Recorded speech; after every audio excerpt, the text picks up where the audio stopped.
Confirmation hearings for several President-elect Trump's cabinet nominees are set to begin next week. They are expected to be in part contentious. As we reported last night, Democrats are vowing to stall action on 8 of Trump's picks, including his choice for Treasury Secretary Stephen Mnuchin. Mnuchin's official bio on the RNC's website highlights his time as a CEO of a hedge fund and the company he co-founded that's produced hit films like X-Men and Avatar. Leaves out other chunks of his resume, including some of the controversy. It's a chapter of his past almost certain to come up at his confirmation hearing. CNN senior investigative correspondent Drew Griffin tonight reports. Steve Mnuchin, like Donald Trump, is a deal maker. And during the height of the housing crisis, he saw a deal. A failed lender named IndyMac was being sold off by the U.S. government, and Mnuchin led a team that bought it. They renamed it One West, took over and expanded its reverse loan mortgage program, and then increased the pace of foreclosures. One West was the foreclosure kings in California for their size. I mean, there were bigger companies like Countrywide that foreclosed on more, but they had a much larger market share. How big? In the first 6 years of Steve Mnuchin's leadership, 16,000 reversed mortgage foreclosures were carried out by One West and its subsidiary Financial Freedom. 4 out of every 10 in the country, more than twice what a lender of its size should have produced, according to John Taylor, CEO of a consumer rights group focusing on big banks. They were going to foreclose on as many people as they possibly could because that was the business model that said to them, we're going to make a fortune doing this. Mnuchin did profit handsomely, eventually selling One West Bank to CIT Group for more than twice what he paid for it. He also became vice chairman of CIT, which inherited the foreclosure mess. Dozens of lawsuits and a federal investigation would follow him.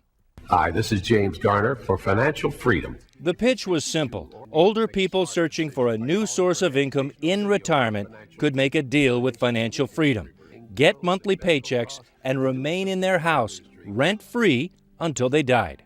If you're 62 or older and own your own home, I'd like to talk to you about something you should know. It turns out there was a very big catch that a lot of people did not know about. The person who bought the reverse mortgage could stay in his or her house until they died. True.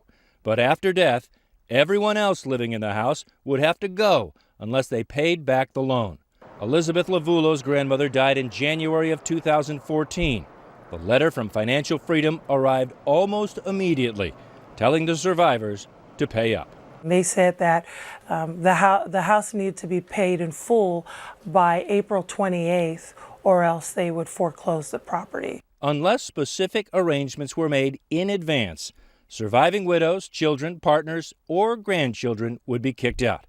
Consumer groups say that information was buried in the fine print.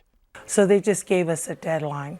They didn't even give us a program or a step process to try to save the house. It was just really cold and dry, cutthroat and dry. Financial Freedom tried 4 times to foreclose on Lavullo's grandmother's home. She fought back, she got help, and she stopped it. Others weren't so lucky. This was a big part of their business, and they've caused a lot of pain and suffering for a lot of seniors. Federal regulators heard story after story from people who said they'd had horrible experiences with One West and Financial Freedom. This letter is from a woman who says One West was guilty of, quote, unethical business practices. Another from a 90-year-old woman whose loan repayment accidentally came up 27 cents short. Instead of trying to fix the problem, Financial Freedom tried to foreclose over that 27 cents. Mnuchin supporters say don't blame the bank, blame the federal bureaucracy that set up the rules of government-backed reverse mortgages. A source familiar with One West operations told CNN the Department of Housing and Urban Development, or HUD as it's called, set up specific rules, deadlines, and procedures banks had to follow, and said One West under Steve Mnuchin was just following those rules. A HUD spokesperson told CNN while it doesn't dispute it has strict rules for its government-backed reverse mortgages, the spokesman says One West had the ability to give survivors more time, but chose not to.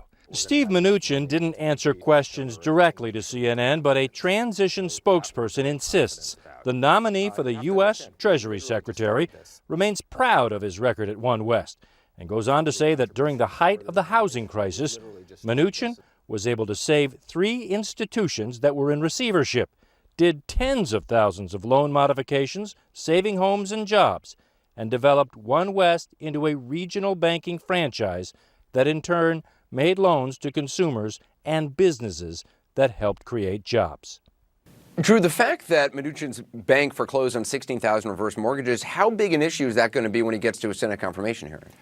I think it will be big, Anderson, and this could get even worse. It turns out that lawyers in California's Attorney General's office were calling on the Attorney General to open a civil enforcement action against One West Bank, Mnuchin's bank. This was back in 2013. And they were citing some 35,000 foreclosures the bank was carrying out at the time. This is a memo that we got from the Attorney General's Consumer Law section. It was leaked to us. It's from January of 2013, nearly 24 pages long, and outlines what the state lawyers said at the time was evidence of widespread misconduct, including backdating records, facilitating unlawful bids, and other actions, which these lawyers said deserved a full-scale investigation. The Attorney General of California at the time, Democrat Kamala Harris, failed to carry through on the advice of her lawyers, so nothing ever came of it. But, oddly enough, Kamala Harris is now the new Democratic senator from California. She could certainly help her colleagues in questioning Mnuchin about how he profited while foreclosing on these tens of thousands of California homeowners. Wow. Anderson? We'll see what happens. Drew Griffin, thanks.